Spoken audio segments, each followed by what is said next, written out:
Hi, this is Randy Finney with Right Side of the Chart, and this is a closing market wrap for Monday, January 6, 2020. We'll keep this one relatively short because there's not a lot to report. We didn't have any major or really any technically significant developments today, at least not any that I noted. This is the SPY daily chart. You can see this red box here has a range of 1.5%. So what I did, other than this brief little, if you look at this little pop above right here on that candle, and of course the tail, this is the December 16th candle, a little bit below there on the shadow of that candle. You've had all the trades within this 1.5% range, so very, very tight trading range heading into the last 2 weeks of the year plus so far this year. And as you can see where we are, let's look at a 60-minute chart. This is what we've done so far this year. Let's turn off all the lines. We've kind of just stair-stepped lower, but again, it's not anything you can put too much into as far as the trend. This is January 1st right here. Here's your opening candle right there, your closing candle. So that's the full trading day of January 2nd. Markets were closed on the 1st. That's the first trading day of the year. This was Friday right here. And there's today. So far, like I said, it's just a kind of a notch. We took out little ramp into the close to pretty much come in slightly above those recent highs with 3 consecutive lows. So, you can call it a near-term downtrend if you want, but I wouldn't take too much into this. This is just, again, sideways trading. Bulls will see what they want to see, bears will see what they want to see, but that's kind of not much there. This morning I'd mentioned in the put a post out before the market opened saying the key levels to watch now are, of course, this 320.31 right here. That was that level right there we hit back on what was that, December 31st, and actually right before there. So you can see it's acted as support, and boom, that's where we went down to today. We hit that 320.31 level. That's the same lows from recently. Rallied back up pretty much into resistance. I could probably and should probably move this line up to capture the top of these candles right here, and that right around that high, and that's about where we stopped today. So again, kind of locked in. I can box it here again. It's not very, it's pretty easy to see, kind of a sideways trading range. And again, the levels to watch, I color coded these this morning. Although 320.31 is certainly a near-term level to watch, and so far that support held. 319.48 is where that's the top of the gap back here. Not the exact top. You have that candle right there, but that's where you have a lot of support there, about 319.48. And then the bottom of the gap, which I still think gets backfilled. So, according to my metrics, we've had the first half decent. It's not even a solid sell signal, but the first half decent sell signal. Really from QQQ. SPY and IWM broke down before, and then we had a breakdown on QQQ on the 30th.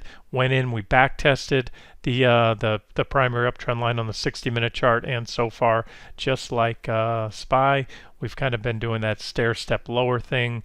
Again, nothing much. These are small trading ranges. There's the January 2nd, there's Friday, and then again today right there. And then most of the gains today, we had a little ramp into the close. Otherwise, we were slated to put in another lower low. But you can see 3 consecutive lows. And that's it. Really don't want to try to squeeze water from a rock, blood from a stone. There's not a lot you can take from this. What we'll watch, keep an eye on these 60-minute trend indicators like the PPO signal line, still holding above 0. Right there, you can see it's above the 0 line. We'll watch that. I had this little downtrend line this morning right here, which was taken out. And the level to watch on QQQ, in my opinion, is 211.42. For a sell signal, and I still expect that to go soon. I still have the markets on a near-term sell signal. Again, divergent high right here, breakdown back test that extended the divergence, and we've been kind of moving slightly lower. Again, we're a little bit below the January 2nd high right there, but again, until we take this out, we probably can't take too much of this. Levels to watch now, 214.34. That's been a level that QQQ has been flirting with. So if we take that out tomorrow, watch for support coming in at 211.42. If we get down there again, I suspect we'll break through it. We've hit it enough times already right there. and that'll open the door for a move to 209.11, which would test the top of the gap. And then my preferred target again, still 207.40. We'll call it 207.50 if we get that. And let's take a look at the futures, and then we'll kind of wrap this video up. So here's the futures, a nice ramp after the close today. They continued a little higher, but you can see there it is. There's the January 2nd high, kind of been stair-stepping lower here. There's your near term, again, very, very short-term downtrend, while the longer-term trend is still clearly bullish for now. There was a sell signal triggered. There was the back test right there, and again, stair-stepping lower. So I still have us coming down here in the next, probably it should be this week if we're going to get it. I mean, we're so close now. If they pop above there, they're going to negate this near-term downtrend. They're going to take out the recent highs. We've already back tested once. We put in a divergent high. And so, again, that's where I'm leaning. Much better fish to fry. Today alone we had, there's my Bitcoin proxy group. There's 3 trades: GBTC, Riot, RIOT, and then Overstock. Overstock and Riot both up double-digit gains today. Both broke out levels that we were watching last week after following up the original breakouts of the downtrend lines. And of course Bitcoin was up, I think, over 5% or so today. So there's not a single stock, when we look at the market, not a single stock in the NASDAQ 100 that was even close to 5%, nevertheless 10. So that's where the gains are on niche trades right now. The broad market's just continuing to grind higher. The only other development I'll note, earlier today, let me see if I can pull that up here. What I had noted to subscribers earlier in the day, and it was most pronounced this morning a little bit before lunchtime, was the divergence, pretty stark divergence between QQQ and QQQE, which is the equal weighted NASDAQ 100 fund. So they're tracking the same basket of stocks, except QQQ is a very heavily market cap weighted index, so it's skewed towards the big market leading stocks: Apple, Microsoft, Alphabet, Amazon, Facebook, Intel. And earlier today, mid-morning, we had we were up significantly, over 0.5% on QQQ, yet the NASDAQ, it was about 0.3% or better, yet the QQQE, the NASDAQ 100 equal weighted fund, was down over 0.5%. In the entire day, QQQE traded red, while the Qs, went green early on. They recovered a lot of their losses. And you can see this is a 1-minute chart. These are choppy candles. You're probably wondering what you're looking at. It's not a very actively traded ETF, but you can see there at the very last second, these are the minute hour marks down below.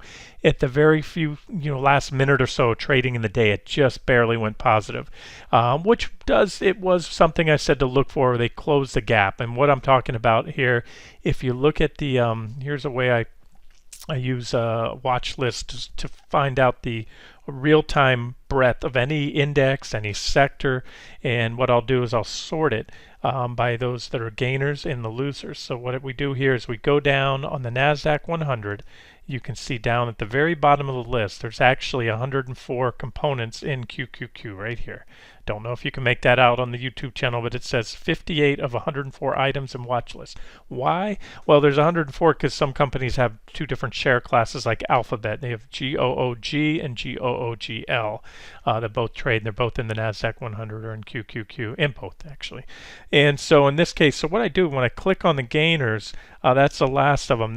We closed that gap. So I just wanted to point that out to subscribers. I said, look, something to watch.